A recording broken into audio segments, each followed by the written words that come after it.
My fifth book, Autoimmune Uncovered, is out now on Amazon, which is in paperback, a small book on why we get autoimmune diseases and also how to reverse an autoimmune disease. This is coming from my own experience.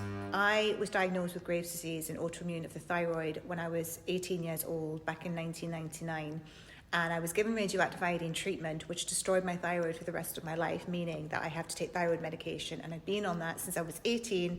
I'm now 45. Unfortunately, that did not make my autoimmune condition go away. It only gave me more damage by having radioactive iodine. So not only have I had to repair my autoimmune, I also had to repair the damage from radioactive iodine because my DNA was destroyed, my cells were all destroyed. I was left with more chronic inflammation, and if you know my story, it made me worse. So I've had to heal two things. It's a combination of diet, lifestyle, and a lot of work is required if you want to heal from an autoimmune.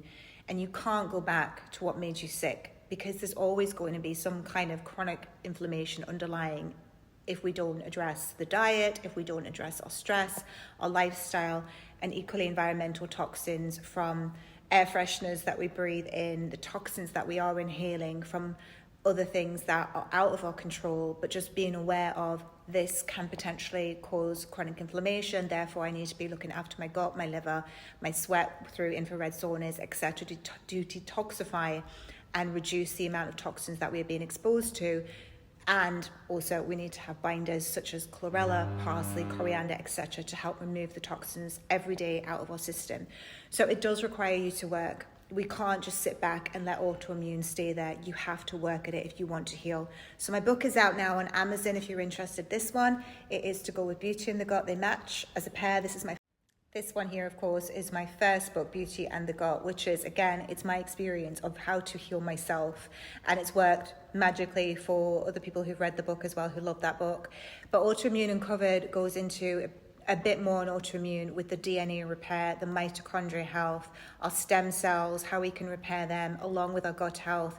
And just to be aware that probiotics are not going to be the answer for your health. If you have gut dysbiosis, as an example, small intestinal bacterial overgrowth, parasites, you have to heal and seal the gut lining, which is what I've been mentioning on my social media this last few days with L-glutamine that I take. I take mine every day still because I have to keep my leaky gut under control because anything can drive inflammation with my own body still. I am looking after myself all the time with autoimmune. So this is just to help you too along the journey. I'm with you. No fluff. You're going to have to work at it, guys. I'm not going to BS you on that. You have to. Chronic inflammation is the driver towards autoimmune, and that can be coming from anything. The chronic stress, the toxins that we have in our body, we have to get rid of these toxins out of our system. Emotional traumas, which I've gone into, and also how we need to be in nature. Put our feet in the earth, and if we have sunlight, of course, sunlight would be amazing, but I'm in the UK and there is no sun. But take vitamin D because that's powerful as well to help our immune system. So if you're interested, Autoimmune Uncovered is out now on Amazon. The diet that I follow is, of course, my recipe book, Health Empowerment, which is also on Amazon, and you can read Beauty in the Gut if you haven't already got it. And I'm doing this journey, guys. I'm working on myself all the time. So if you're interested in following along, it's there for you. I've done this to help you because I tell you what, there is nothing worse than having the autoimmune symptoms and living with a condition where you just don't feel like yourself anymore. And I've lived through that.